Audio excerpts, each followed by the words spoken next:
Le Japon va disparaître.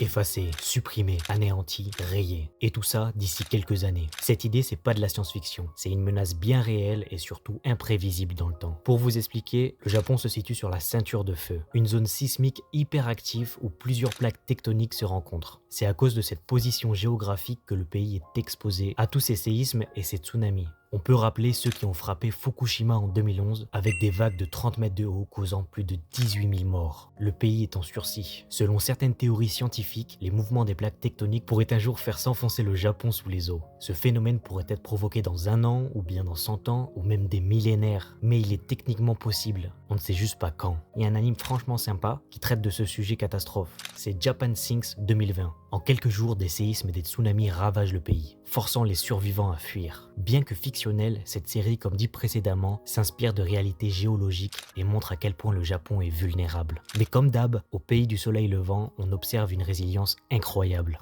Malgré ces menaces, le Japon est un pays préparé, avec des technologies antisismiques, des systèmes d'alerte au tsunami et surtout une culture de la prévention. Les Japonais font face à des risques avec courage et ingéniosité. Mais la situation du Japon nous rappelle que notre planète est en constante évolution. Que ce soit dans 1 an ou dans 1000 ans, la submersion de ce pays est un rappel de la fragilité de notre existence face aux forces de la nature. Dis-moi en commentaire ce que tu penses de cette menace et like si tu veux soutenir ma mini-série Le Japon en bref.